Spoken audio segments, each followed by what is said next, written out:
Bonjour à tous, bienvenue sur CLTV pour C'est l'écho, notre rendez-vous hebdomadaire dédié à l'économie charentaise. Nous accueillons aujourd'hui en plateau Geneviève Branger. Bonjour. Bonjour. Vous êtes la présidente de la Chambre de métiers et d'artisanat Nouvelle-Aquitaine-Charente. Alors, la CMA a une actualité importante aujourd'hui puisque vous organisez à l'espace Lunès la soirée Destin d'artisans. Alors, en quelques mots, simplement, de quoi s'agit-il ? Eh bien, ce soir, nous mettons en avant le talent des artisans charentais. Il faut les mettre en lumière et montrer leur talent. Et puis, ce sont des gens qui contribuent largement à l'économie de notre département. Alors, en réalité, il s'agit d'un concours. Alors, pourquoi c'est important de faire participer justement les artisans charentais à cet exercice de mise en valeur, justement ? Bon, on les met en valeur dans différentes catégories. Cela va on commence par les métiers de bouche avec, on va récompenser les lauréats du prix du Grillon, le prix aussi de la meilleure baguette, du meilleur croissant, et puis la baguette, croissant et galette, galette des rois. Et puis après, nous passons au métier d'art. Nous allons mettre le prix du maître artisan et maître artisan d'art. On met aussi en lumière les artisans par rapport celui qui utilise le plus le numérique, qui est sensible à la transition écologique, un prix aussi aux jeunes entrepreneurs, un prix également à deux personnes qui donnent beaucoup de leur temps pour la formation. Donc tous ces prix sont pour mettre en avant le talent et puis l'énergie et le temps consacré aussi, et puis toujours faire mieux, mettre l'artisanat sur le devant de la scène, voilà, être dans l'excellence. Alors justement, sur les maîtres artisans et maîtres artisans d'art, on va s'arrêter un instant. Le grand public ne les connaît pas forcément, ces catégories. Qu'est-ce que cela revêt exactement, ces deux termes ? Alors le prix maître artisan, c'est un prix que l'on décerne par un jury, qui est décerné par un jury régional.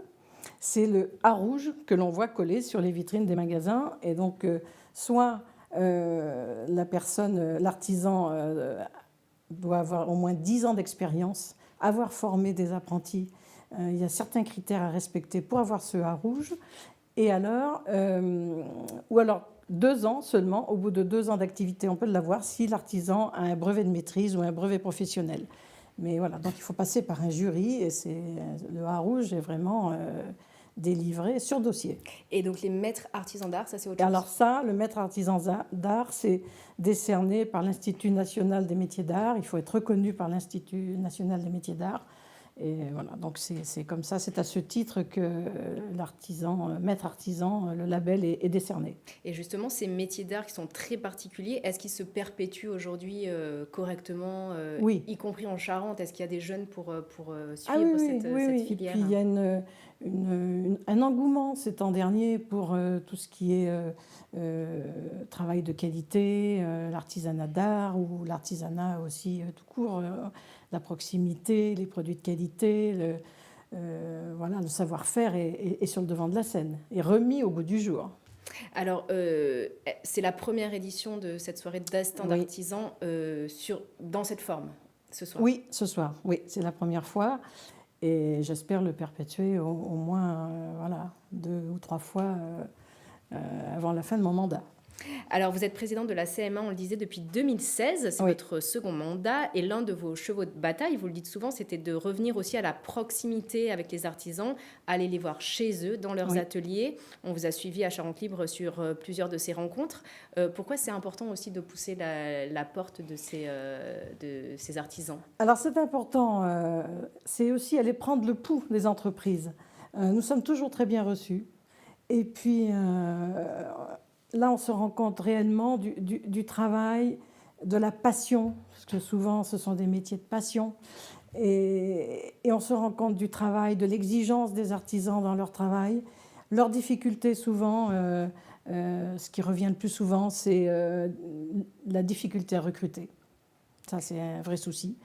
Mais c'est toujours agréable d'aller sur le terrain et nous rencontrons aussi des pépites, des entreprises avec un savoir-faire particulier et c'est toujours enrichissant. Alors, on a senti, on en a beaucoup parlé ces derniers mois, de ces artisans qui ont dû faire face non seulement à la hausse du coût des matières premières, la hausse du coût de l'énergie.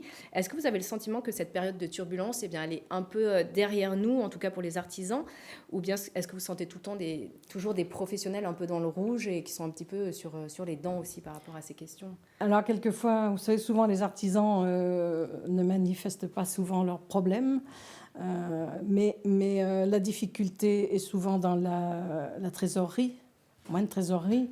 Et puis, je l'ai dit tout à l'heure, la difficulté, leur préoccupation, c'est le recrutement, parce que malgré tout, il y a du travail. Et leur préoccupation, c'est le recrutement, le coût des matériaux, bien sûr. Mais les artisans restent dans la qualité de leur travail et continuent à travailler.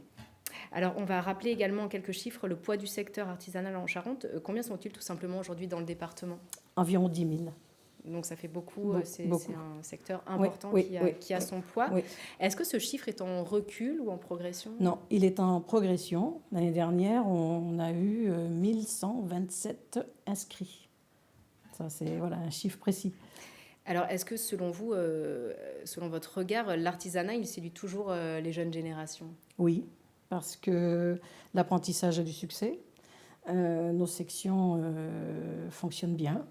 Et voilà, donc ça, c'est une belle réussite et nous allons continuer. On a des belles perspectives aussi pour la rentrée prochaine.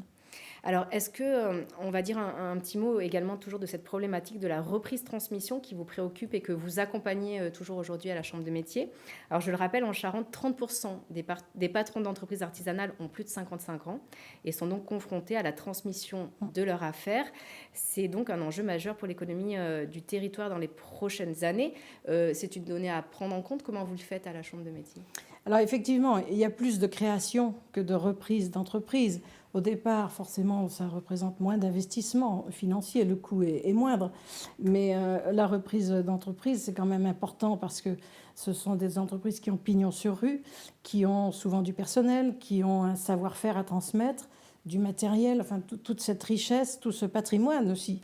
Il est important de le transmettre. Donc à la Chambre des métiers, nous sommes là, bien sûr, pour accompagner les repreneurs. Et aussi, il faudrait que les repreneurs se dirigent aussi vers leur organisation professionnelle, qui est un parfait binôme aussi avec la Chambre de métier, pour les aider à s'installer et à reprendre une entreprise. Donc ça, c'est une reprise où il y a déjà du chiffre d'affaires, où on n'a plus qu'à se mettre le pied à l'étrier et travailler, c'est quand même important.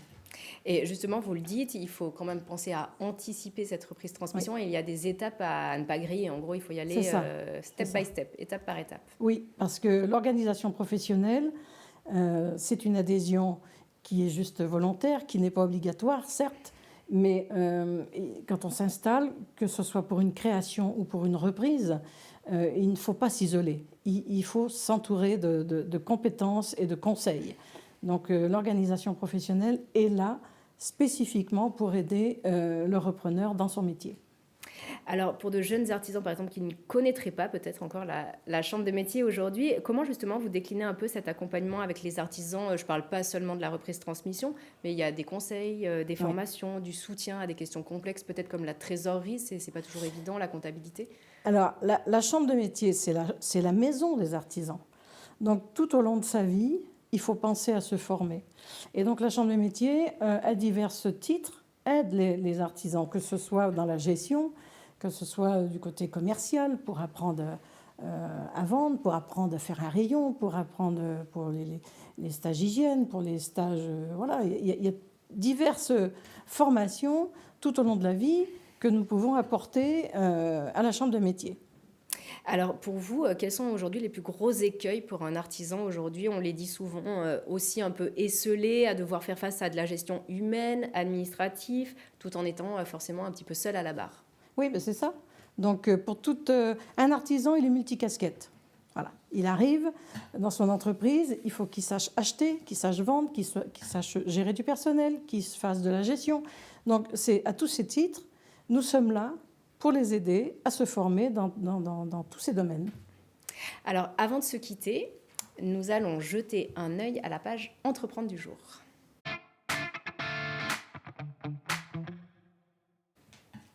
Alors, elle est à retrouver dans Charente Libre aujourd'hui. On a poussé les portes de Cosy Mobile à Angoulême.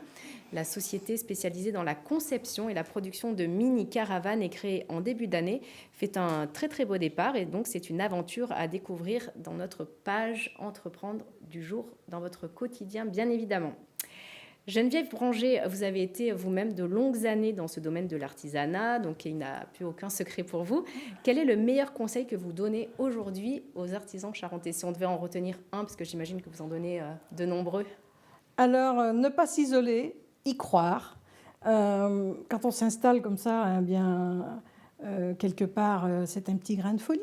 Donc, on ose entreprendre, on a de l'ambition et il faut croire à son projet. Et pour croire à son projet, il faut bien s'entourer. Alors, avant que l'on se quitte, je voulais également en conclusion parler en quelques mots de votre marraine de ce soir lors de la soirée Destin d'artisan. Donc, il s'agit de Catherine Painvin, fondatrice dans les années 70 de la marque enfantine Tartine et Chocolat. Alors, pour ceux qui connaissent ou pas, donc c'est une marque qui propose des vêtements d'une grande qualité avec des coupes, on va le dire, assez élégantes, à la fois classiques et élégantes. Pourquoi ce choix de faire monter sur scène une entrepreneuse? Eh bien justement, parce que c'est une femme dynamique qui a eu de l'ambition et qui a réussi et qui continue à réussir. Et voilà, donc c'est l'exemple même d'une personnalité qu'il faut avoir aussi pour s'engager, se mettre à son compte, être indépendant. Voilà, c'est le bon exemple. Geneviève Branger, merci d'avoir pris le temps de venir en plateau à quelques heures de cette grande soirée de l'artisanat charentais, donc ce soir à l'espace Lunès. Quant à moi, je vous donne rendez-vous mardi prochain pour un nouveau C'est l'écho. À bientôt.